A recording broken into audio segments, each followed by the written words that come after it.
What's happening in the canine industry? For all the latest news, views, and expert opinions, stay right here for the Canine Paradigm. You'll hear from industry leaders, experts, doyens of the industry, learned colleagues, movers and shakers, and the odd randy guest. Get the latest insights and expert advice from both here and abroad from the people in the know. Now, here are your hosts, Glenn Cook and Pat Stewart. And I'm Lofty Fulton, and I'm out of here. Hey, I need to tell you something. Oh, God, what is it? Some time ago, we did an ad episode where we talked about how we were going to get better with our ads. I was wondering where you were going. Yeah. We're so shit at the ads. That's what we said. We said, we're so shit, we're going to get better, and we just didn't. We don't. We're so full of shit. All right, well, here they are. We got 5 sponsors currently. All right, who are they? Read First them is out. the OG, the Einzelwiener. Oh, that knob. The bullfed. Yeah. No, he's the OG. He's been with us He's since the good. start. No, he's good. He He's is good. going to He's a sell good you boy. whatever you need. Yep. He'll get it. What you should do is contact Jason from Ineswick Dog Queer with some peculiar product, tell him you want it, and make him get it in and sell Yeah. it to you. Even if you could buy it somewhere else, just make sure he gets it in for you. Just make that bastard work. But in all honesty, I'd say 90% of my shit comes from him, and it's all the best stuff. I did see some feedback on our forum where somebody was really intrigued about your handler package, the one that you got from Jason. Obviously, it works. Like, Yeah, it's people good. are paying attention to the Yeah, the ads. leashes That's are good. great. Even though we're shit at this, we do a terrible job of actually trying to keep things updated. It's great to see that the people who are investing in our show are actually getting some leeway. Yep. Mate, I've heard that your wife sells some canine products. My wife is doing great guns at the moment. I said before that she's been supported terrifically in the United States, which has been good, but I will swing that back home and say that so many more people in Australia are doing it. And it's great to see, like, there are people finally in the sporting dog world who are starting to prioritize nutrition for their dogs. And I know them. I can see them when Narelle comes in and says, oh, guess who bought some product off me for the first time. So Are you saying there's no patient confidentiality? no, there's You're patient aware- confidentiality. Oh, sorry. It's just a purchaser mailing list. confidentiality. Well, it's a mailing list. Are you aware my dog is taking pee, collagen, and what's the other thing he takes? Antinol. Antinol. Yeah. Yeah, it's been on that. Antinol is not Narelle's business, but I've got to do a shout out for Antinol. They are absolutely fantastic. They're very supportive of our show. Whenever we've done seminars and so forth, they have been first to dip their hand in their pocket. They are very generous with their product.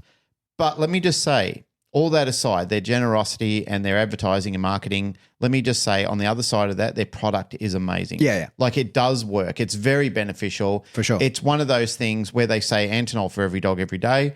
I totally agree with that. Narelle has even supported that. When people have asked them about her product, she says the 2 things that I would absolutely give to you is Antinol and her Gut Protect formula. Yeah, right. Gut Protect is like her holy grail of Like her the whole flagship range. of the range. This is not me market talking, okay? Because This is an ad. This is an ad, but this is not me doing marketing. But we've already pointed out we're shit at ads. I know. Of all the things that she sells, and she sells some killer product, but the one thing that she does sell, which I absolutely agree with her, every dog should have this product, is the Gut Protect. Really? 100%. It's nothing that they need for being sick. It's something that they need to do just to maintain great gut balance. Okay. And gut balance is like mental health. It's one of those things that you absolutely want to get control around.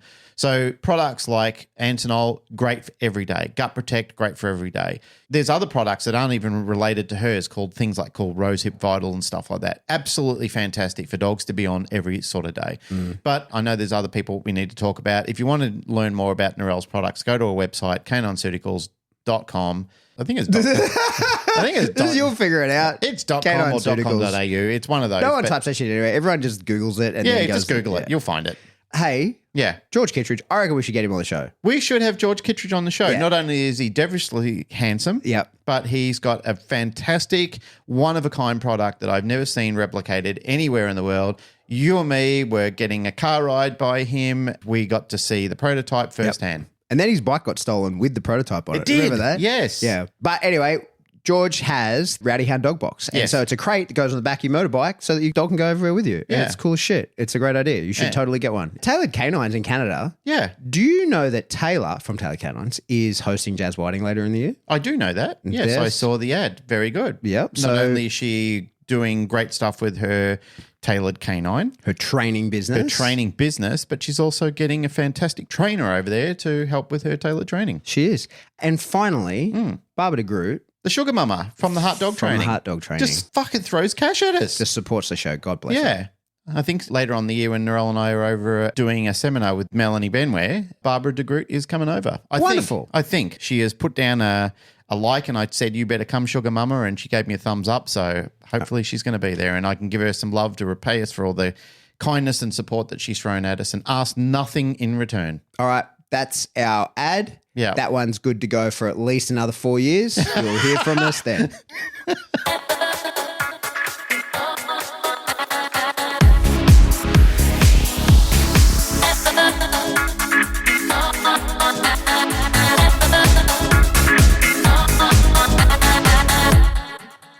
Welcome back to the Canine Paradigm. I'm your host, Pat Stewart. I'm joined by my co-host, Glenn Cook. Hello again, sir, for another episode. How are you? I'm good. It's the day after Anzac Day. I'm slightly hungover. Yeah, I was wondering about that. It's not too bad. It's mostly in the body and it's mostly from sugar. I didn't drink that much alcohol, but it's all the sugar in those drinks. I feel like shit. But we continue. So what happens on Anzac Day? Like, give us the cliff notes for you. For me, like, most people do like a dawn service. At the moment, because I've got young kids, I don't go to the dawn service. I used to go to the dawn service like at my old unit because they're the names of people I know who were killed in action. So rather than going to just a local one. But at the moment, I don't go to that. I just go straight to the Commando Memorial. So that one's at 8 o'clock and it's easier with kids and much more capable. And that's the memorial for special forces, essentially. And so we go to that one. And most of the units there, and then we go out to breakfast with a bunch of the guys that I actually went through with, and then we sort of watch part of the march and then hang out with the rest of the unit at various bars throughout the city. So it's just a big catch-up day. Like there's the memorial in the morning. It's very important. We see part of the march and stuff, but then for me, it's more of a like, hey, catching up with all army people and seeing where things are at and just staying in the loop with all these people. And you have the same conversation 100 times during the day. Like, well, what do you do now? And then people are like, oh, I do this now. It's the same thing. What's weird is that a lot of the guys who, I was in with like follow me online. And so they kind of know what I'm up to, they sort of, and I'm really well supported by the guys in the unit. Like a lot of people, everybody likes to see people doing well and stuff like that. And so like guys follow me and see what I'm up to. And so it was really cool, like to get that feedback from guys who I don't see very often. And you see different people on different Anzac days, because people move around. So you don't see the same guys every year. So it's good to see people that, I haven't seen in 4 or 5 years and just kind of catch up with it. It's a fun day, but it's hard work on the body. Absolutely. I don't really do many reunion-ish type of things. I catch up with people that I've used to have involvement with certain things. I'm a bit of a lone wolf with that sort of stuff. Prior to going to air, I was telling you that there's sometimes my arm's been twisted to go along to reunion things like school reunions and things in the past. And I've kind of thought, oh, now I know why I don't like going to reunions. But it would be a little bit different, sharing those life and death encounters with your army families. That's pretty intimate. There's a lot of things there that you're really relying on each other to save each other's lives in certain situations. So for that, it's unimaginable to me how different that would be. What happens for sure, like in my old unit, is you get these very intense and quite short-term relationships with people. So everybody kind of knows each other in the unit, but then, you and 3 guys might be put together to go and run a training team somewhere. So you all end up, like you've known these people, you work with them in the greater unit, but there's, hundreds of people in the unit. But then the 3 or 4 of you will live together for 6 months and you'll have these really intense experiences together. You have to work with each other, basically living in each other's pockets for 6 months. And then when you return from that trip, you just sort of go back to your normal places in the unit and don't see those people so much anymore. So you have these quite short-term, very intense relationships. On those kind of days, you sort of catch up with people and it's like, oh, remember we spent 3 months living in that tent in wherever together, and you sort of have that time with these guys and you sort of reminisce a little bit, and then it's like, all right, well, fucking see you in a few years. You know what I mean? Like they're weird little catch-ups, that's for sure. Those sort of things are, as I said before, it's unimaginable to a lot of people who aren't in agency groups where that's required, where you've got to bunk out with people. And like I said, there'll be situations where you'll be going on missions and literally saving each other's lives or being involved in some very emotionally challenging situations. My grandfather was involved in World War II. He was a sergeant in the Air Force and didn't speak a lot about his time. He told me periodic stories here and there about being involved in some of the Middle Eastern deserts and Rommel's battalion chasing him through Libya or areas like that. And it was pretty hair-raising. But for him, it was just not really something he enjoyed talking about. He had to do it. I think he was there for 6 or 7 years or something like that. It was a long occupation. And I do remember one day we were sitting there having a chat, and he was saying that there were a group of his mates that he was playing cards with in a tent, and he went off to the latrine or whatever. I think he just wandered off to the desert to go to the toilet. There was a strike that night. The tent that he was in was incinerated. There were 2 times in my timeline that I almost wasn't here, and that was one of them. For one grandfather who was involved in that side, my other grandfather, my Dutch grandfather, he was imprisoned in a prisoner of war camp by the Germans. He was the barber for a lot of the people in the camp and also the officers. And his mate, who was the cook, one night nicked a loaf of bread, and he brought it back and he divided it up between my grandfather, himself, and their other mate. So there was 3 of them in this group. My grandfather said he was hungry that night. He said, I'm a greedy bastard. And he said, and I ate my bread and didn't leave a crumb there. And he said at 3 o'clock in the morning, the Germans came in. They raided the barracks where we were, the bunks where we were. And he said they searched high and low. He said they found some of the bread under the cook's pillow. They found some of the bread under my friend's pillow. And he said in the morning, those 2 guys were hung. And he said, because I ate mine, I was a greedy bastard. They didn't find anything. So there were 2 times where my timeline could have vanished on those 2 occasions. One with my grandfather who walked out of a tent and it was incinerated, and the other one where my grandfather was almost hung for accepting stolen goods in a prisoner of war camp. So amazing how things turn out. Like they were literally 2 times which could have prevented me from being in existence. So when you look at how precious your life is and those close calls where you almost weren't meant to be, it's just amazing that you defied the odds, and then that one sperm out of all those millions of sperms made you. So it's an incredible thing how life just turns out to be how it is. Well, we've got more questions here. Let's do that. All right. So this one's from Gavin. Says, related to the discussion in the most recent podcast, drive channeling and capping, and awareness that drives are innate and can be accessed via play, including tug, chasing a ball, pursuing food, etc. Question relates to restarting these pathways in dogs where it has, in essence, been suppressed for long periods of time. Specifically, seeing a number of pet dogs recently, young adults and some slightly older, that have come out of rescues and while otherwise appear to be happy in their new environment, show little interest in what would be expected to be seen from a dog when a toy item comes out and starts to move around in play, and the dog shows absolutely zero interest in chasing or engaging with the toy at all, often resulting in arousal that the dog channels into something undesirable instead of towards what is desirable, the toy, the game. So the question, when drives have been suppressed for long periods or never developed in younger years, is it possible to reignite those drives, which should be innate? Which is the best approach to that? And are there dangers or pitfalls to be aware of and avoided? My understanding and my knowledge to that is, yes, suppression will damage the future of some drives. It's the same thing with developing socialization. So think about it on the same sort of curvature.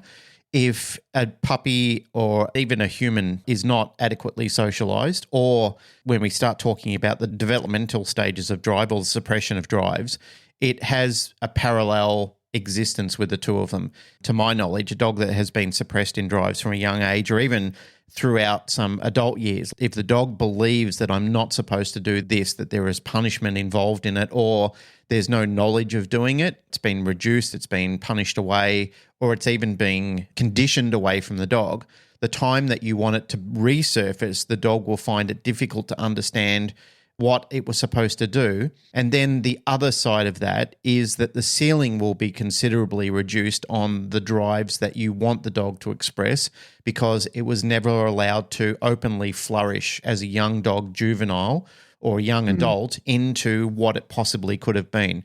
So think about those drives and socialization capabilities on a similar parallel pathway. Is if the ceiling is somehow reduced, that's what you've got left to work with. To think on the question a little bit more, the pitfalls, the problems, the issues that could surround that when you're trying to reignite those drives is frustration, lack of awareness, possibly even redirection, because the dog doesn't actively know how to channel it. It's never been allowed to prosper as a young dog, as a juvenile. It's never really been funneled into where it should go.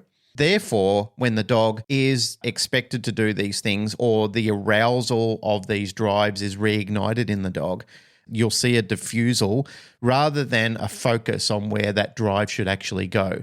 Talented trainers and talented handlers, I've seen them do remarkable things where they've re-emerged drive from dogs before, where that drive has been somewhat dormant or suppressed in the dog. I've seen some incredible opportunities with some dogs. Well, I've done it myself. I know you've done it yourself. I've reawakened drives within dogs before, and I brought them to the best capability.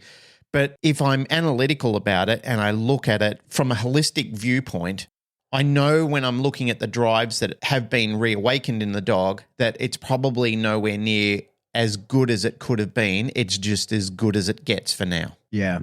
It's probably good to give some specific examples. One of the things that we definitely see quite a bit is puppies who are just being puppies. They're running around chasing everything. They're biting people's ankles. They're doing whatever. And then people can suppress that drive pretty easily by an accidental even correction on a dog at that age can really cause an inhibition. And what I think I see is like also you can just get these things not develop. And something that I think is really important to remember is, some dogs that sort of really high level of prey drive or the willingness to engage in the biting of a toy game, like that can come with some maturity as well. Like we see that in the development, we're talking dogs in general, but we see that in the development when we're going to develop a sport dog or something like that, is that you sometimes get dogs that turn up and really don't have a lot of prey, like don't really have a lot of interest in chasing things that move and biting it.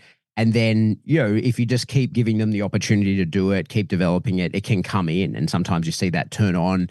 And that can happen, like you see that with working dogs, that can happen in a matter of days. A dog can go from not having really any interest in chasing a rag or something around to then really being obsessed with it. And that might happen, like most notably, we got a dog in the club that went from that between 2 weeks, like was absolutely not interested in chasing anything around, and then went to screaming, barking mad, doing it within a week later for the next training session. And that can happen, as young as that was 13 weeks old with that dog. And then it can also end up with, dogs that are 10 months old, stuff like that, like where those drives, the willingness, that prey drive, that is the drive that we'll use in order to play with the dog, not real prey as in like chasing something to run it down, kill it and eat it, but like the way we're going to tap into prey drive to play a game of tug and stuff like that. Like those innate drives can develop over literally years. Sometimes dogs don't start expressing that until they're much older. So it's important to think sometimes as well, like we think that a dog has had its like that drive suppressed, or it's easy for us again to make assumptions about, well, something's happened here, but it might just be that the dog just hasn't grown into that yet and just isn't interested in it yet. And normally you can kind of tell the difference between a dog that just isn't interested and a dog that's been corrected away from it, or those doors have been closed, is that there's a level of aversion that's there when it has been suppressed. There's telltale signs of suppression. You see it sometimes with people who have done exactly what we always say not to, by correcting a young dog for, jumping up and pulling washing off the line. And then they end up in a sort of a game of tug of war with the dog and end up getting, what the dog perceives as a harsh correction, closes the door on that. And then it can be really difficult. But those dogs are usually pretty easy to identify when they've got that issue, because they show like an impulse towards wanting to do it, and then the body language of suppression, where you can see they're making an active choice not to do something that they want to do, rather than just aren't quite into it yet.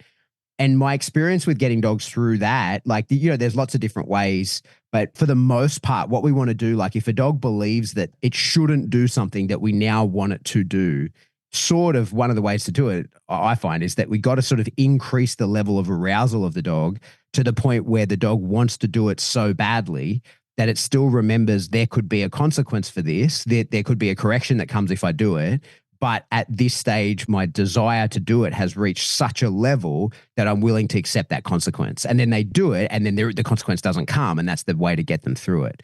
If it were that, this is where we sort of, we put a dog on a back tie and we get the rag moving so erratically and so fast that it's really igniting that prey, and the dog sort of have to get spooled right up, gets really aroused, and then thinks, well, fuck it, I'm going to chase this thing. but knowing this could result in a correction, but then obviously that correction doesn't happen because we're trying to cultivate that. And then the dog's like, right, okay, well, I did it and it didn't happen. And now I can express myself like that. But in my experience, that usually kind of lingers. Like there is some sort of inhibition sort of forever, or there's a stress associated with it because it's like, well, how's this going to go for me? This has gone bad in the past. I really want to do it. I'm willing to accept a little bit of it going bad if it does again, but like there's still that looming threat. And I think that's where you get noisy grips and stuff like that, like where the dog is now stressed while it's doing it. So it's not getting to just do it freely, it's doing it under the looming threat of a penalty that could come for having done it, even though when we never intend to do that, just because somebody else has done that in the past. So the answer to the question from my point of view is, can it be reignited? Like very often, yes, I think it can be, but you might have to get a bit creative in how you do that. I remember you've done it and you gave me the advice, Glenn, one time when I had a Roddy that just had plenty of prey, clearly had plenty of prey, but wouldn't engage in anything. Remember that? And so I had a dog that it clearly had been the same thing. And in fact, when I asked the owner, he confirmed that he had done all these things like, stopping the dog wrecking stuff because it was as a young puppy. That's I remember that conversation. Yep. This dog had plenty of prey. Like he wanted to bite stuff and he's barking and lunging and jumping at things, but then just was not willing to put his teeth on it. Like just wasn't able to do it. And with your recommendation, we got the dog going. Like it never turned out to be a high-powered working dog, but we were able to get the dog going by playing with food, and because it was willing to eat the food. And so I had a fucking stupid steak on the end, just like tied to a flirt pole. It was basically doing flirt pole stuff with a piece of meat that it eventually like put its mouth on because it was going to eat it, and then was able to keep that alive a little bit and then slip it to the dog and it could eat it. And we were able to reignite that pathway a little bit.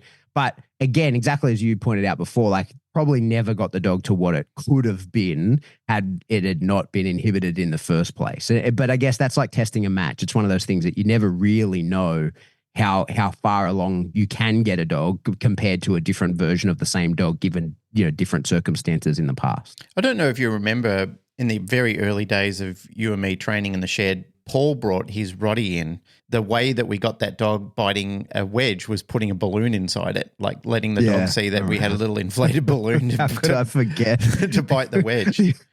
The amount of running around in that fucking shed with balloons to try and get that dog interested. It worked. It got the dog on it. But the thing is, I think that's what I relate to, that diffusal of a lack of understanding or an inability to really connect the dots in an efficient or an expected way. There have been some remarkable dogs that have defied the odds. I've seen dogs before that I've looked at them in the early days and people have come to me and said, what do you think? Like, I've rescued this dog or I've got this dog late in life. There seems to be some issues. The bloodline of the dog is good. The siblings of the dog are quite good. This dog is not. You said before, which I totally agree, some people and some dogs are just not gifted and talented in certain areas. It doesn't mean they're not gifted and talented in other areas. I've known some dogs in bloodlines of good biting bloodlines that have never been really good at the biting side of it, but then they've gone off to do detection and they've been absolutely fantastic dogs in that because they can redirect it into a talent or a skill elsewhere where they have sufficiencies and they have capabilities in doing it. It doesn't mean that's the end of a working career for a dog. It just means that you have to rethink the strategy of a working career and what that looks like. But a biting career, I mean, there's just some dogs that aren't really capable of doing it. It's like some kids are academic. They don't like the idea of doing sports, and being pushed into a sporting role is like their worst nightmare. It's the most aversive thing that you can do to them. They're not athletic. They don't dream of it. They don't desire it. It's a parent wanting to live through their child. So they pursue and push their child into it and say, this is what I want you to do. I want you to do this. And people do this with puppies when they get them. They think, I want to get involved in a dog sport of some kind. Doesn't matter what it is, insert title here. But they get a dog, they think, you're it, you're my dog, you're going to do this sport. And then they are heartbroken to find out the dog doesn't want to do it, or the dog has an incapability of doing it. Now, that might be because genetics has played a large part in preventing the dog from doing it, or it could be somehow that the dog has been suppressed or educated not to do that along the way. An example of that, which I wrote down in my notes as I was listening to you talking, there have been a lot of dogs in detection roles before that started off life being told not to sniff. Like they've been punished for doing it. They've had, like a kick in the face or a correction or a pull on the lead or something like that when they've been sniffing at things along the ground. They've been told, don't do this. Don't do your most powerful innate capability. Don't do it. I don't like it. It's annoying me. It's frustrating me. Stop doing it. So along the way, the dog's thinking, well, it's aversive to smell around you. I will do it when I'm not with you. It's like we talked about coprophagia in the last episode. Mate, let me tell you, there's been so many people coming out of the closet talking to me about how their dogs eat shit, but they don't like acknowledging it. It's more common than what people realize. As I said before, Ladybug's a shit eater, but she won't do it around us because she gets punished for doing it. We try to stop her as much as we possibly can, and so do a lot of other people. We suppress the urge in the dogs to do that. So when we talk about suppression in behaviours, they're things that I'm trying to suppress. I'm trying to reduce the amount of times that she wants to eat her own shit, but she has a strong innate desire to want to actually do it. Now, some people say it could be through dietary complications. There could be something missing in the diet, but for some dogs, they're born with it and they pass it on. It's hereditary. You know, like I said, Pixel does it. She's Ladybug's daughter. She is doing it herself. And I'm sure if I reach out to the siblings of Ladybug, I'll find that there is a smattering of dogs that have passed on that shit-eating gene. In fact, it's very common for a lot of French Bulldogs. A lot of French Bulldog people say to me, my dog does it too. You know, it's a frustrating thing, especially when they're indoor dogs, especially when they've just eaten a big shit pie and then they come over and want to kiss you. And that's horrifying and disgusting for people, which is why we want to talk about suppression. However, getting back to the point before where I was talking about dogs that are doing bite sports or dogs that are doing detection sports or detection games or detection requirements or something like that, you really got to come to the conclusion, like, is this strong enough now, the capability in this dog? If it was there genetically but it's been suppressed through time, am I going to get enough reemergence for this to be useful in what I'm doing? And you really have to come to terms with that after a period of time, because there's plenty of dogs, you and I both know this, through dog sports, and certainly, you know, like I've had a more lengthier career with it, with doing Schutzen in the early years and then getting into a few different sports and then now into PSA. There's dogs even now when I judge, or there's dogs now that I just look at and I think maybe a PDC, but that's it, or a PSA 1, but no further, because the dog just doesn't have the nerve or the capability to do it. And that's fine for some people. They're quite happy the fact that their dog can participate and be a part of the club and get a part of the journey through. But there's also dogs that won't make it past the entry. For them, it's like that example I used before of a child who is an academic rather than a gifted sports person. There are dogs that come in and think, I don't like this. I don't like being confronted with a person waving a thing around in front of me. You know, I'd rather sniff the ground, or I'm actually stressed about this. When the dog feels a bit conflicted about its emotions and how it feels about the situation, so they just basically give up on it. When I see that, and when I'm working with anybody, professionals, handlers, whatever it is, the question I ask them is, when you look at this, what do you see in this? Some people are inexperienced, they don't know what they're seeing, and they're very hopeful. Also, they've been given terrible advice from other people who also don't know what they're looking at, which I'm talking about other semi-industry professionals. And I'm saying the word semi because they're giving them terrible advice and leading them on to think that their dog has the capability and the potential to do so. Where I've had to break the bad news to people before in the past. I've had to tell people, your dog's a lovely dog, but it's not for this sport. Like, I can see it. There is a tell when I can see that a dog either doesn't have it as a genetic gift, or the dog has been so suppressed that the dog has basically given up its ability to do so. So while some dogs can be turned back on and that switch can be reignited and the flame can be re-kicked off, there are also dogs that, while the flame might be ignited, as I said before, there's a ceiling on that, and that may have been considerably reduced, and we just have to get real about those situations sometimes. If it's a sporting career that people want to look like, there are plenty of times where the advice has been, you need a second dog. That's the advice that I need to tell them, is that you need a second dog. This dog is just not capable of doing that work. And trying to push this dog through it will be quite a frustrating experience for both you and the dog. And I feel that it will be more detrimental to the relationship you've got going forward than it will building one. I think as well, just to sort of round out Gavin's question, is I think a lot of the time with dogs out of rescue, they've been so suppressed, however it came to be, that they don't want to play. And I think that the ability to play really relies on an element of safety. And so I think sometimes we can, you know, I certainly have been guilty of it in the past, and I see people, you know, now doing it, is that you might try and, you know, engage in a game or solicit a tug game or something like that with a dog at a time where the dog just isn't going to be capable of any kind of game, let alone one that involves a level of commitment and using its mouth in a way like that. So like, I think sometimes we sort of take for granted that even if a dog isn't very unlikely to bite you, having nothing in its mouth and having the ability to do that can be quite important to a dog. Like just at least thinking, well, like I have the ability to bite my way out of this situation if I need to. The chances of them engaging in a game of tug at a time where they're also thinking, I might have to bite my way out of here, as zero. Like you can't get those two things. They're not going to coalesce, because if he's thinking I need to fight, he's not going to be able to play in that moment. Especially, like if we're not talking about a working dog, we're just talking about a random pet dog. So I think creating an element of safety is very important. And I think sometimes in order to be able to develop back to the point where a dog actually will play with toys, can have an element of playing with food first, where just getting the idea of just, hey, in this environment, just play. And that might look like, just throwing the food and having the dog chase it, or having the dog, just pursue the food a little bit, like, lean into my hand as I do it, push me around a little bit as I'm offering you the food, follow a lure, chase it. Even one of the things I find myself doing with the dogs that have really been kind of shut down a fair bit and they don't really want to play is even just throwing food to them. Like, giving a marker and popping a piece of food in the air and having it snatch it out of the air. Like all of those things are going to be steps towards getting the dog to like be so comfortable that it will take those risks. Yep. And I think as well, like if the dog's actually been inhibited, like if there's an inhibition there, via suppression, that's a choice. Once a behavior or neural pathway has been suppressed, the dog then is making the choice of like, well, I'm not going to do the thing that I want because I am avoiding the consequence that could come.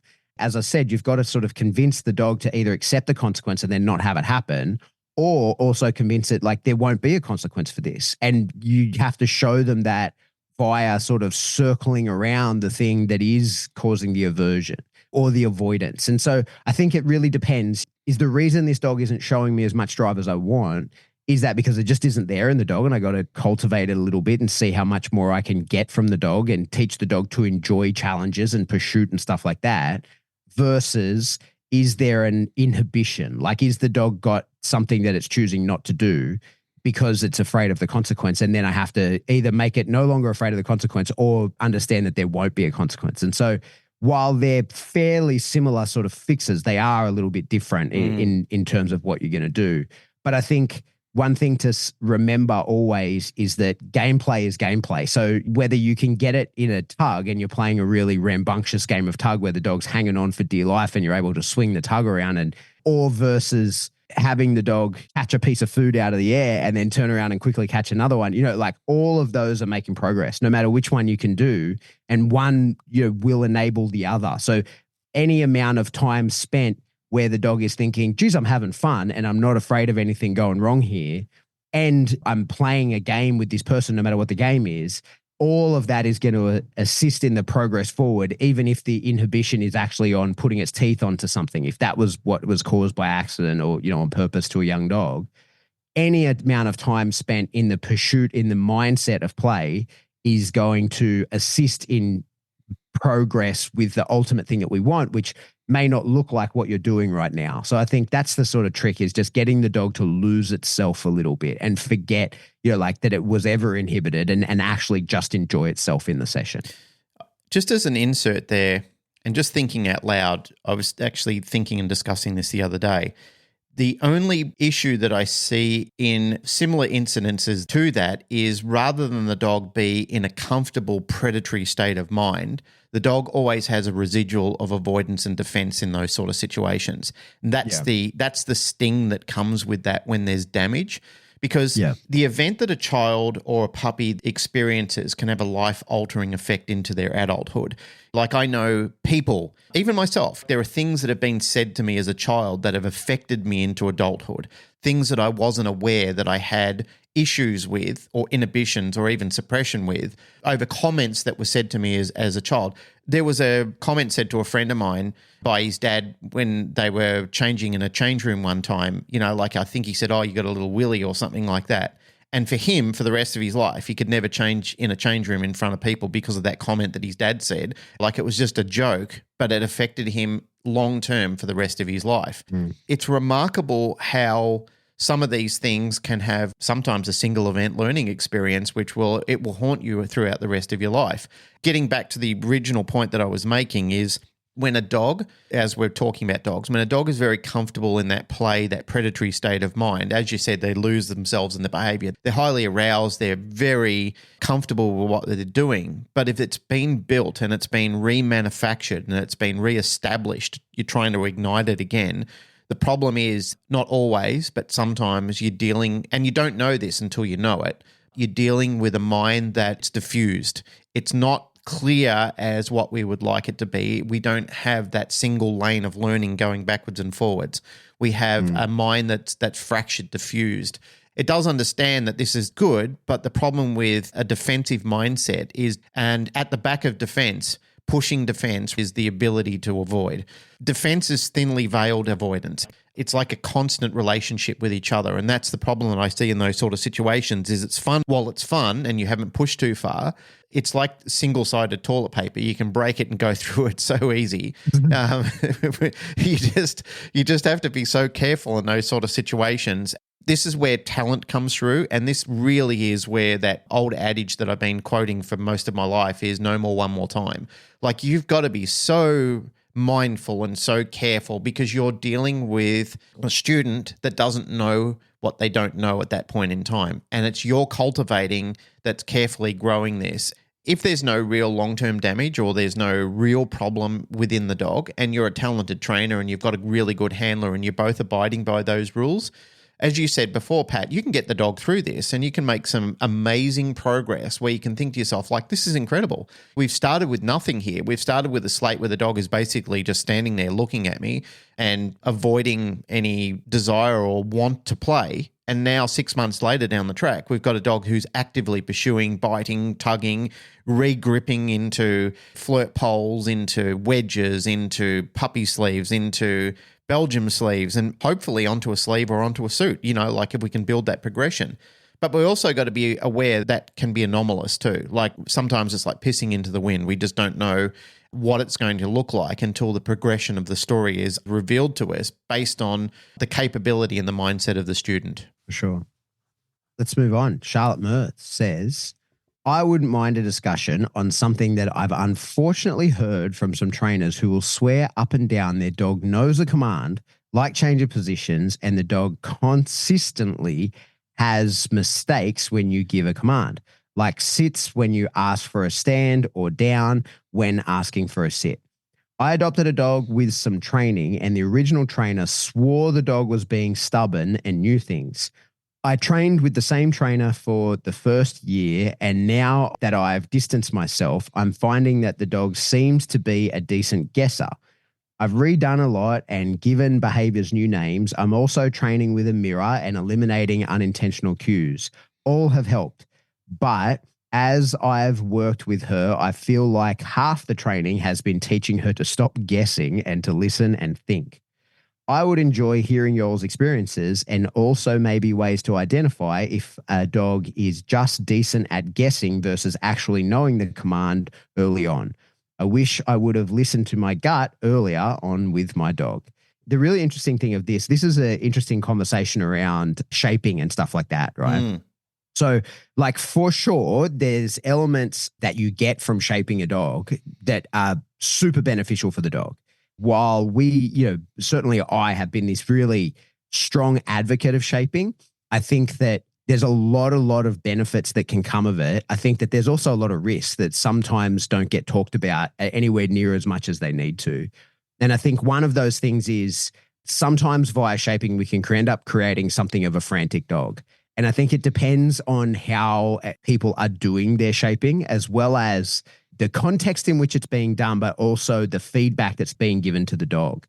And I think that when you are leaving a dog with too much freedom in the shaping, i.e. you're only ever telling it when it's right and you're not giving it feedback that it's wrong at any point, which is tricky to do when you're shaping, is that I think that sometimes you can get dogs that will cycle through various behaviors and sort of just keep offering things until they offer you something that you like. And so for me, while I still do shaping with dogs and I recommend that people do, and certainly having my own dog who I free shaped everything with as a bit of an experiment, there's some cons that come of that. And I've watched and I've seen a lot of people around the world now that I've sort of seen develop their dogs in various styles. And I watch their training online and I see their videos and stuff like that, as well as train with them in person sometimes. I see an element of franticness that comes from when there is too much shaping and there's not enough information about when you're wrong and only information about when you're right. I think similarly, sometimes when naming behaviors, people don't pay enough attention to the behavior, that new signal being the key signal that the dog needs to actually perform the task. Whereas I think what I've observed, and certainly, again, I've been guilty of doing this, it's how I know for sure that it happens, is that sometimes what people think is the name of the behavior is actually just a trigger to the dog to perform an action, whatever it feels like is correct. And the context under which the training is being done will inform the dog as to what's likely to be correct. So, we imagine that when you tell the dog to sit, a dog understands, yep, I know that means to put my ass on the floor, stay where I am, right? And whatever extra criteria of the sit that there is. But in fact, what is sometimes heard from the dog is that the dog looks around and goes, right, well, I see the position board here. I see you standing there in the posture from which you deliver commands. And I hear the word sit, you for sure want something from me. Let me go to that position box and do the thing that has brought me success in the past. And so it doesn't necessarily mean that the dog even understands a sit, because it might have, depending on what other behaviors you've been training and where you're at with your, reinforcement of those behaviors and what you did in the last session that looks similar to this one to the dog, all of that's going to come into effect where the dog goes, okay, this is what I think you want from me. And it's not necessarily that the command to sit tells the dog to sit. It just tells it that the window of opportunity to do something in order to earn some sort of prize is available. Now take a guess at what that thing's going to be in order to earn that prize. And as we become more precise, like that's how training works, right? This is happening whether you acknowledge that or not. That's what happens. And now we want the precision with which we ask the dog to do this and the other information that's available to the dog to take in to figure out what it is, to all be narrowed down so the dog actually understands, oh, okay, this is a sit. Like when you say sit, it's that you want my ass to hit the floor, not that I should do the thing that I think will lead to success, noting what happened last time and what equipment is out here. Like there's an actual strong understanding of the behavior. So I think that is very common, that a lot of dogs don't really know necessarily what's being asked of them specifically. Yeah. They just know how to read the play and go, well, this is probably what you're asking for. And that command that you're saying, like what we think is the telling the dog to do the behavior, actually tells the dog do our behavior, but not necessarily the specific one that we want. I think this is the role of negative reinforcement as feedback into behaviors. So this is why, I still very much enjoy the learning process of teaching things as much as possible with positive reinforcement, but then creating a learning phase of negative reinforcement into all of these behaviors in order to assist the dog and tell it what it's not. Because I think that's the sort of biggest value that we have in the learning phase of using negative reinforcement, is that we can help a dog understand not just what it is, because positive reinforcement says, hey, right then you were correct. You no longer need to do the behavior if we're terminally, marking the dog out of the behavior. But with negative reinforcement, we can help the dog into the behavior. And in our example of, if we tell a dog to sit and it downs, and then we go over to give it help and it goes into the sit and then you pay it, if that help was positive reinforcement based, the only chance that the dog will avoid that help in the future is for efficiency's sake. But so if the dog now thinks, you say sit, I go into a down, you walk over, lure me up into a sit, I go into a sit, and then I get the food. The only reason the dog's going to go into a sit next time is because he goes, well, let's just get to the end of this behavioral chain, because we don't need to go through the whole sequence of events of me going into a down, you assisting me into the sit. But it's possible as well that the dog goes, no, well, that's the sequence. Like that's what we're doing. That's the dance that we do. So I just offer a random behavior. You help me into that behavior. So the help in that instance is better done in a way of being a type of help that the dog wants to escape and avoid in the future. And when we're talking sort of, leash pressure here, just helping the dog into the correct behavior. So you can tell the dog, hey, it's not a down.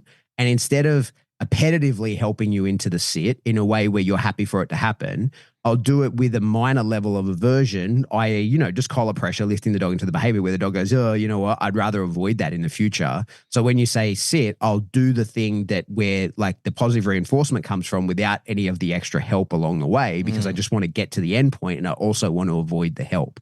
But if there's no reason to avoid the help, then we're relying on the fact that the dog avoids the help for efficiency's sake. And that may not always be the case. Some dogs, especially if they're not especially interested in thinking, or they're not a dog that is hyper into solving the puzzle and they're happy just to be put where you need to put them, then they never will really solve that problem. And some dogs are like that. Some dogs, they never shorten behavioral chains because they're like, no, we'll just go through the whole sequence. I'm not that pumped about it. And especially if there's, spatial pressure or like luring involved in helping the dog understand it, if the dog is like enjoys the process of getting help into the behavior, it may never choose to avoid that help and just wait for you to do it as well. I think the other thing to keep in mind for sure, in line with what Charlotte has said here, is really truly understanding the sequencing for classical conditioning into naming behaviors. And I think that many people have some sort of like gestural cue that brings on the behavior because, if you haven't named a behavior, but you can make it happen in a way where you go, okay, well, I'm ready to name the behavior, right? Like, because we always say, don't name it till you love it. There's all these various things. But if you can get the behavior to happen, then it has some sort of signal. The dog is perceiving some sort of signal that initiates the behavior. And chances are that's your posture or something like that. If you create an overshadowing effect via luring the dog at the same time as giving the command, the dog's never going to hear the command. He's going to hear it, but he's not going to take it as information that triggers something to happen because that is already set into motion. You're just giving commentary as to what's happening while it's happening, not setting it into motion, which is the role of classical conditioning. So I think very often when dogs don't display the correct behavior when they're asked, and the learning has been good, like they've taught the dog in a way that the dog should understand, it probably is just a sequencing error and that the dog is not displaying the behavior correctly because it doesn't understand the name of the behavior to mean do the thing. Again, they probably just understand you speaking sets them into work and then they should just read the play and choose what it is that they think will lead to success. The last thing I'll say on it, one of the things that Bart always says when you're doing the shaping games and stuff like that is that you never know whether a dog actually knows what you're asking it to do until you first set up the context where it looks like you're asking it to do something else and ask it to do, like you set up the context to look to the dog like this is behavior B, and then you ask it to do behavior A. So now we know, okay, he's not just reading the play, he's listening to what you said because he does the thing that you've said. And then the other way to be sure that the dog actually understands the command is to tell the dog to do one thing. And while it's on its way to doing that one thing, tell it to do another. So like if you send the dog out to go to a marker board or something like that, and on its way out to go to the marker board, you can then tell it to down. Well, we know for sure now that dog understands the down, right? Because it like the new command takes the precedence over the old command and makes the old command no longer, doesn't have to be followed through. It has to do the new one. So when you can do that with a dog, that's another diagnosis of the fact that like, yes, for sure, this dog understands what I'm asking for because I can tell it to do one thing, given the context looking another way, and then I can change my mind about what I want it to do and it will do the thing that I've said. So now I truly understand the dog understands my commands and is following through the behaviors with that minimal signal, like the minimal gesture that we want to reduce down to being nothing but our voice for most commands. I agree with everything you said there. I think you made a really good set of points for why a lot of those issues arise and why we have conflict as a handler and a dog. Also with the training team, there are incredible amounts of misinformation that's being passed between that triad on a regular basis. On the flip side of that, when it's done well, there's a lot of good information that's been passed along those lines.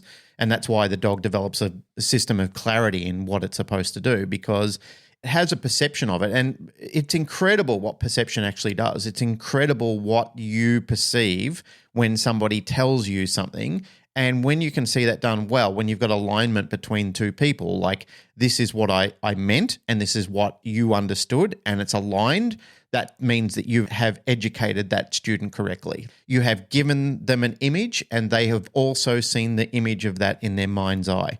When you were talking about this before with Bart's example, there was a test that was going around on social media a while ago where they would have the color blue written in red and they would say the color that you see.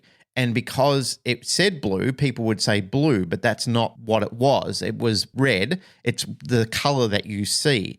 But that is your perception of it at the time because you've not read the question correctly, or that's how you've perceived the question to be. I often see when I see dogs making decisions like this, where they have a perception of what they should be doing, there could be a variation of why that could happen. There's been a lot of times where I've been watching trials and more recently where I've been judging trials where I know that a dog has prior learning. I know that a dog has good experience. I also know that a dog has titles in different things. But when the field is set up differently and that dog is switching from a classical mindset back into an operant mindset, you can see the challenge immediately reside within the dog. Like, I don't understand how to complete the picture in this. It's fragmenting or it's diffusing my understanding of this situation. It also shows me that the dog and the team haven't developed somewhat of a generalization in the mindset of what actually needs to be done. So we're competing against a couple of different variations here. Once again, we've got a dog that's operant mindseted rather than developing a classical generalized mindset where the dog knows doesn't matter where I go or where I am or who I'm with or what is presented to me.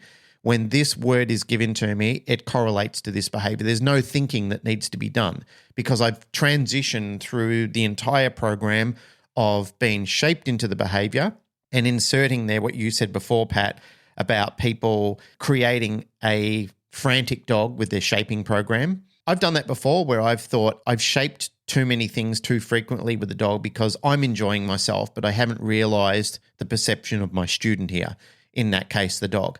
I've been on a mindset where I've ignored my own advice, too much training. I've gone past the rule of no more, one more time.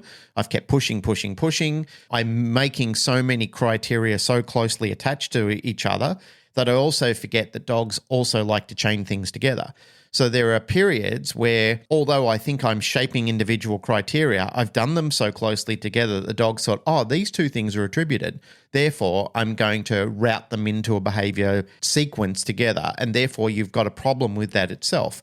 There are often times where I've also noted that dogs will link punishment into a behavior in order to get reinforcement. So they will do a behavior, they'll be punished for it, then they'll be asked to do another behavior, they'll do that and they'll be reinforced together. So what happens is the dog sees this event and thinks the way to successfully complete this behavior is through punishment. I have to do the wrong thing first, be punished, and then I'll be reinforced. That's if the sequence is repeated frequently enough. It's also, again, perception of the student as well. Like if the dog perceives that as this is part of my lifestyle, this is how I learn to do things, this is how the relationship between me and the handler works, you can create some of these most anomalous things that happens with dogs.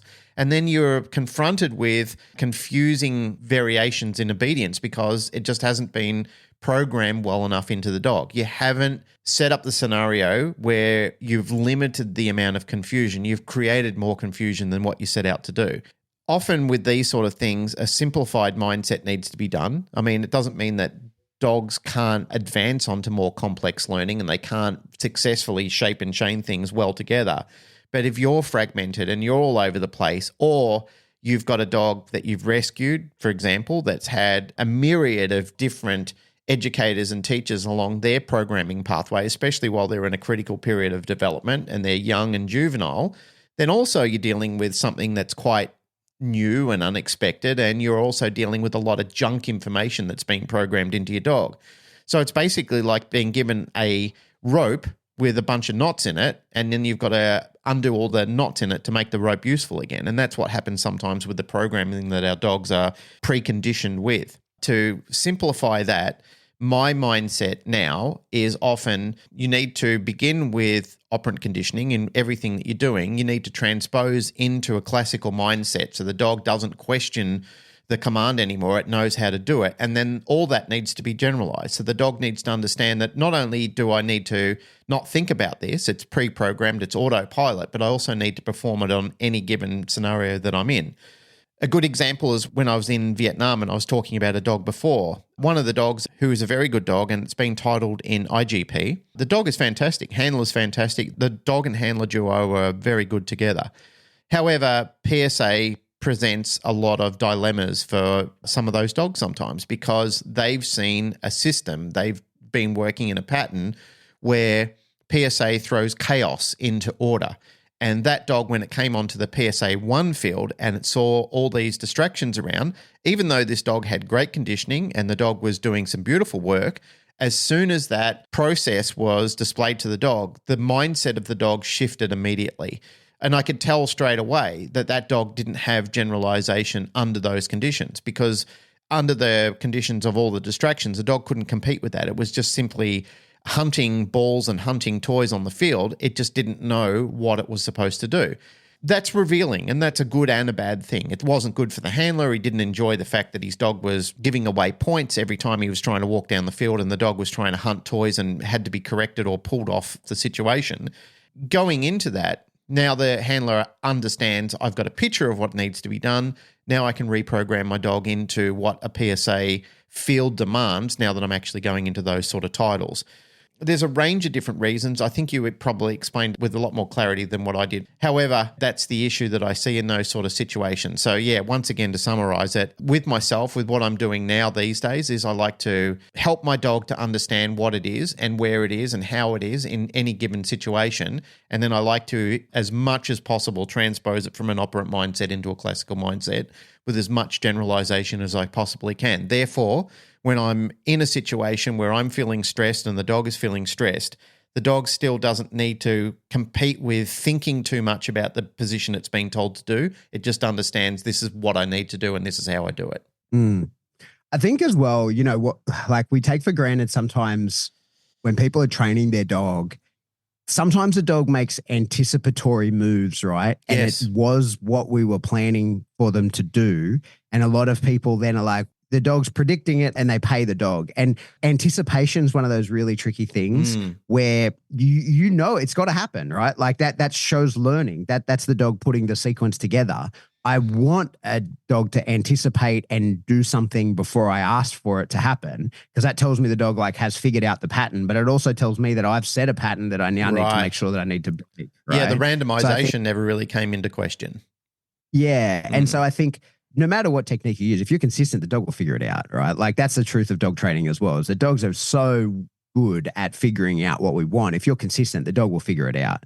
But I think so often we give confusing signals to the dog. And sometimes we're happy when the dog anticipates because it was convenient for us versus the dog doing what it actually was meant to do.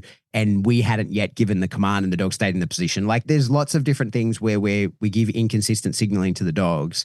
And the last thing that I think is really important, and what I see a lot of the time when people are asking their dog to do something and the dog either doesn't do it or does something else, but confidently, right? Like, so the dog's not disobeying, it's doing what it thinks is the right thing to do in that moment, is that there's almost always some sort of misperceived signal from the dog.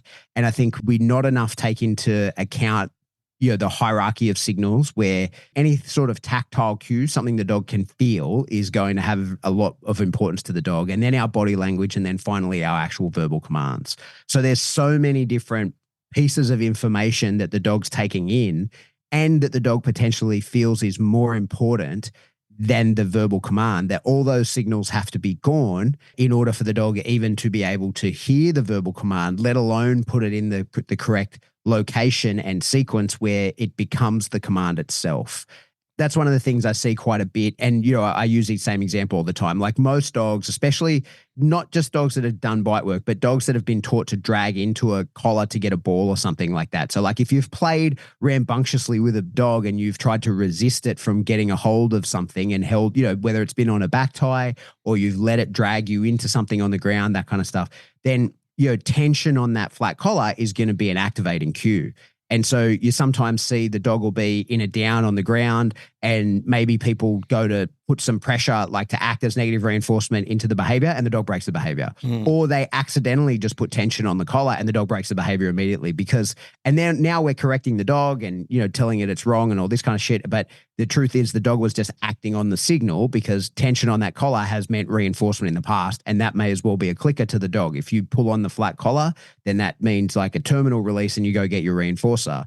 Where that becomes really tricky then is when people don't acknowledge that as being a fault of theirs and a miscommunication with the dog. So the dog thinks it's doing the right thing, and then you correct the dog in a way that now the dog perceives that as really unfair.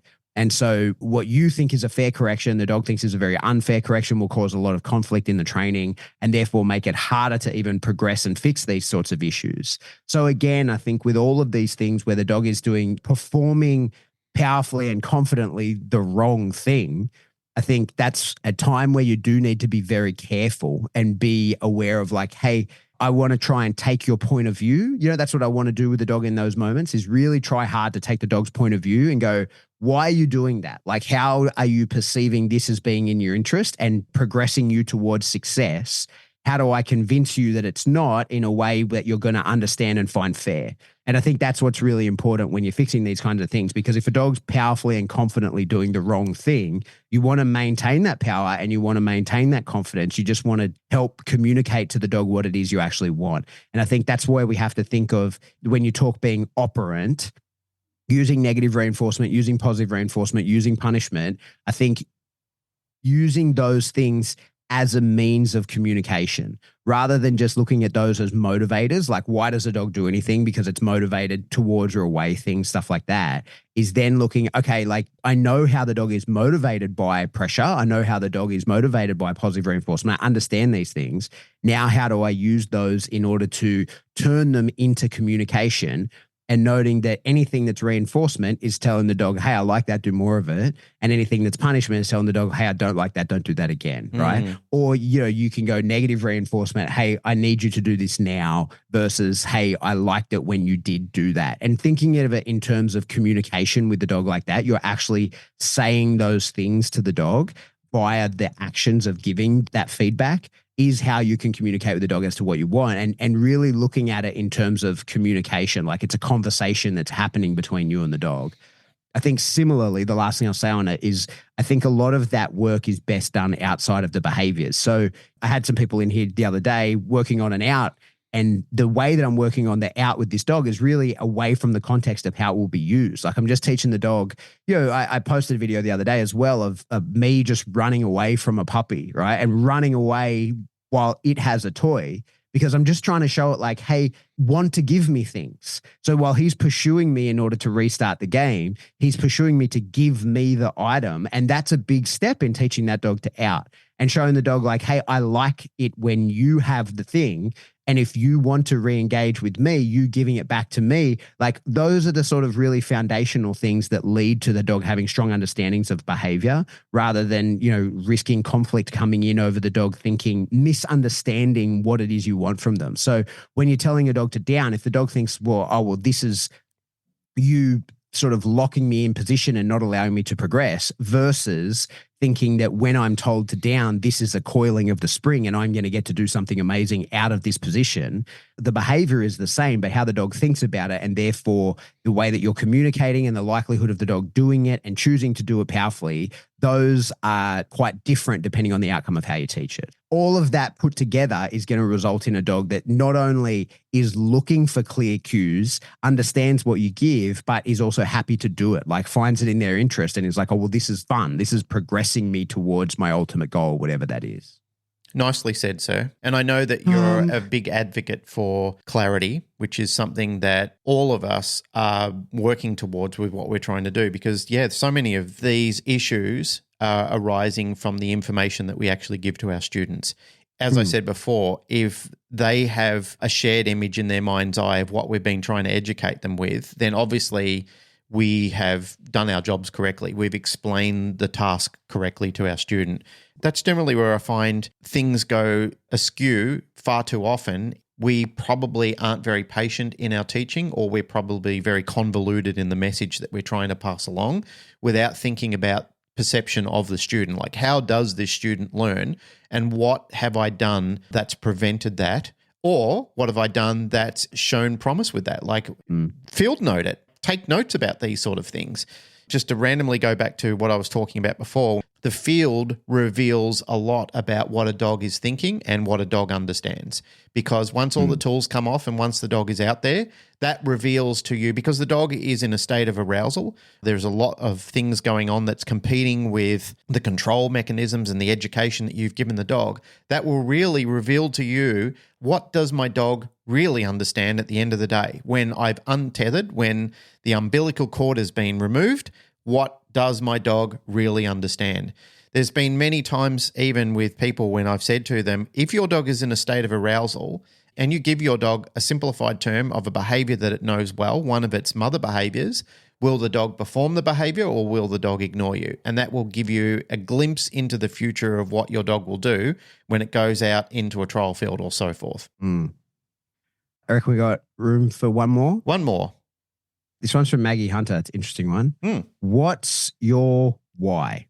As in, when people ask you why you do what you do, what's been your answer and how has it changed over time? This can be in regards to training or podcasting or both. Why do you keep on keeping on, even in the face of, well, everything? Maybe too heavy for an AMA, but hey, you asked. It's a good question, and it's a really fair question, and it's a question that has come up frequently. If I answer that question as to the why am I involved in this industry, why am I here for so long, the simple answer is I love being around dogs. I really enjoy it. I love watching dogs do things. There are certain times where it rubs a bit thin, like seeing the same thing repeated over and over and over again.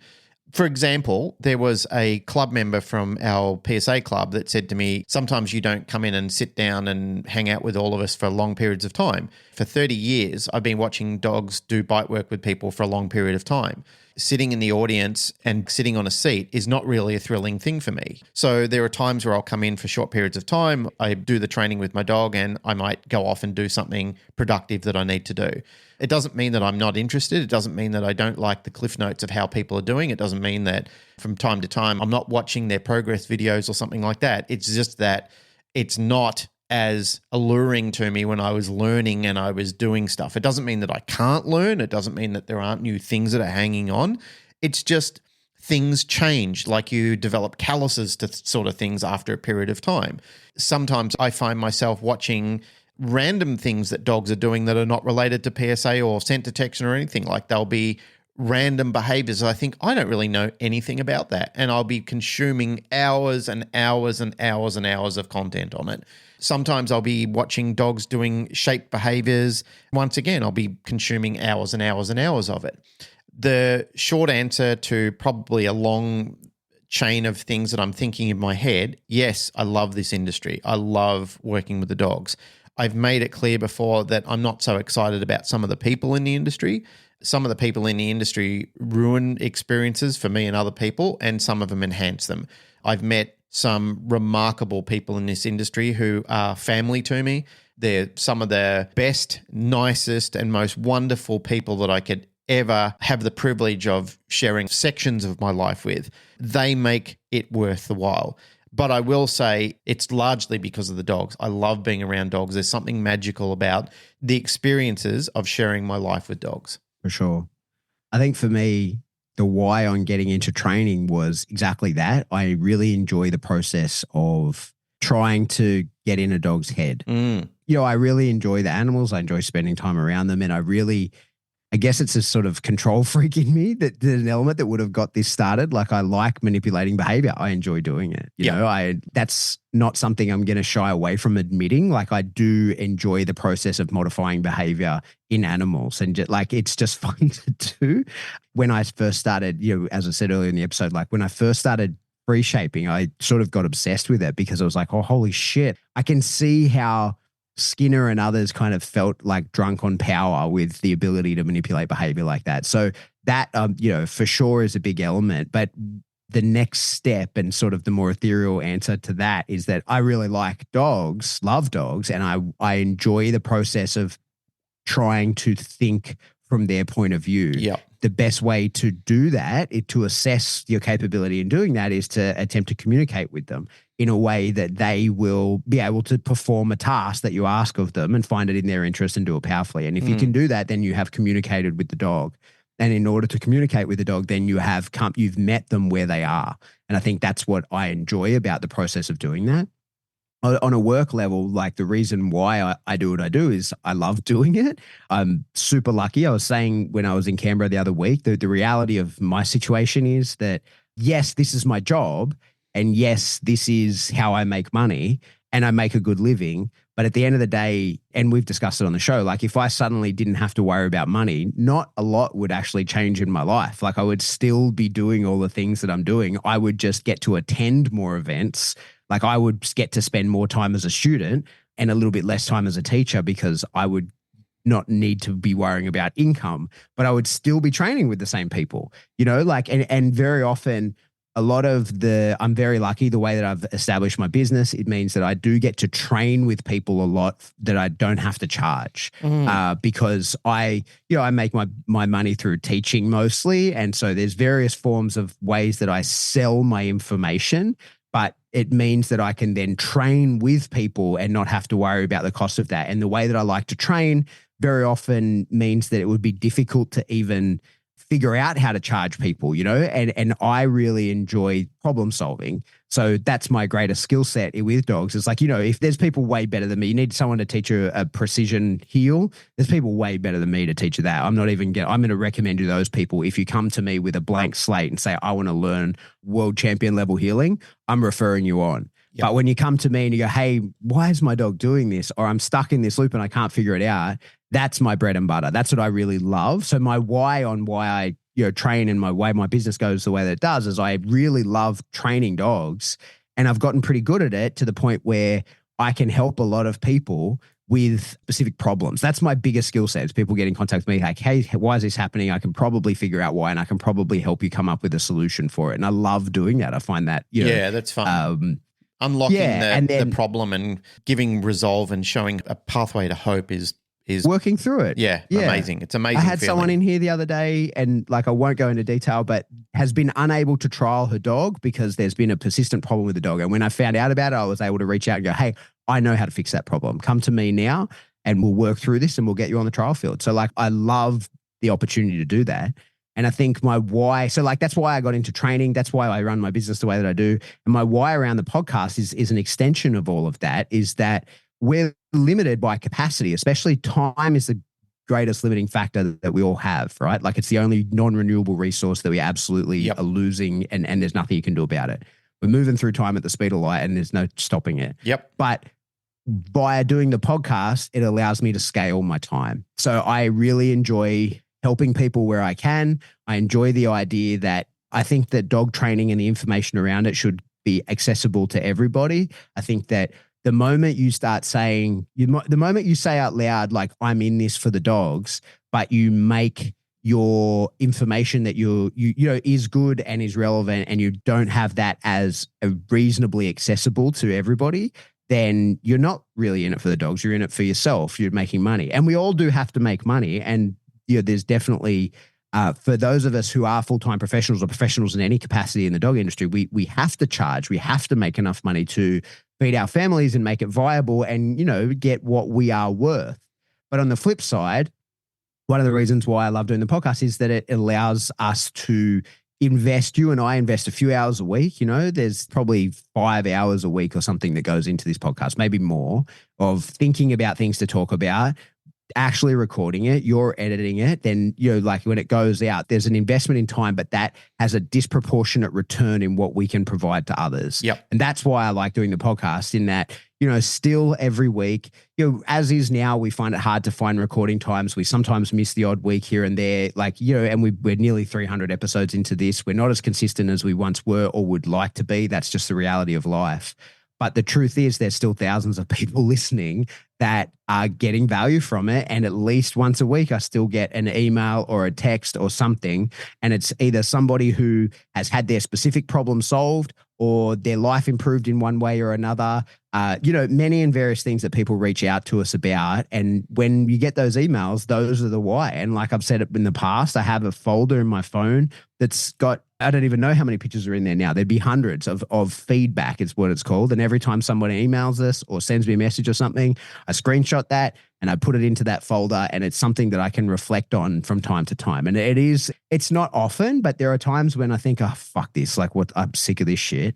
And then you go back and read a few of those and suddenly you're completely invigorated again. And to the point where some of them have told us that the podcast has had life, radically altered their life. And that might mean that made them happy at a time when they were not, or set them on a path that has changed their life for the better. Like simple things like that. We've convinced people to zig instead of zag at certain times, and they've been happy with the outcome of their zag. And they saw what would have happened if they'd zigged and are thankful of us for that. So that's the why on the podcast. And I'm really happy with it. And life's great, not to brag, but life's pretty good. And so long as I keep pursuing the things that I enjoy, I'm confident I'll be able to keep it that way.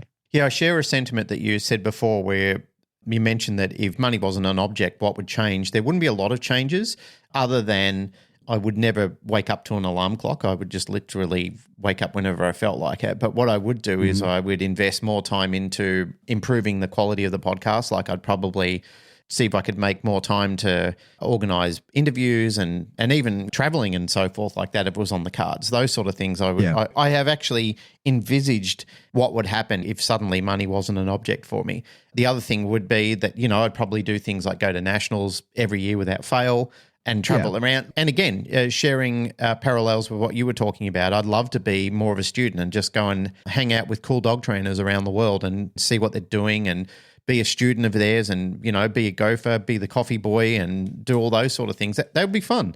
That sort of stuff would be fun, is just traveling around, not only in the United States, but also through Europe and spend time on the road for a period of time and do fun stuff like that. That would be fun. I would love to do that sort of stuff. Yeah, for sure. Probably that's a good place to wrap up this one. It is. Guys, that's it. Another episode, Canon Paradigm. Almost 300. We did it. Almost 300. Yeah.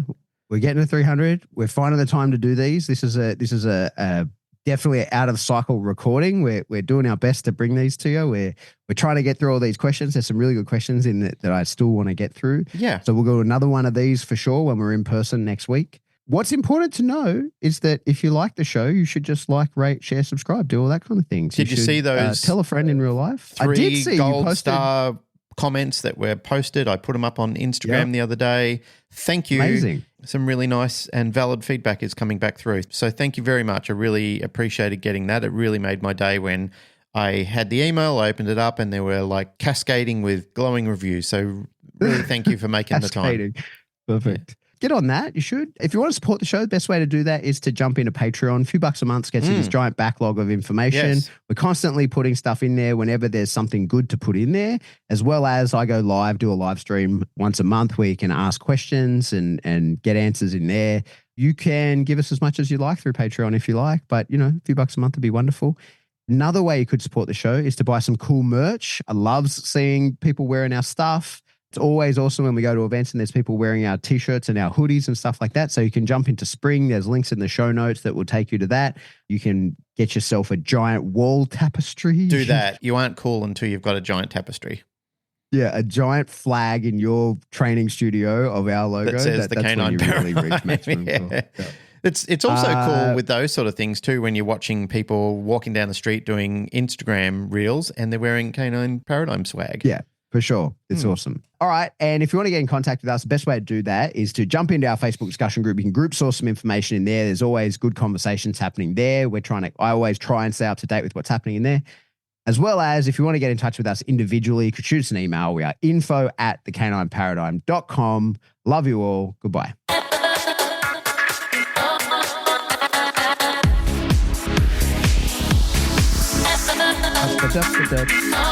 You're singing along to the music today. There we go. We've got a proper outro.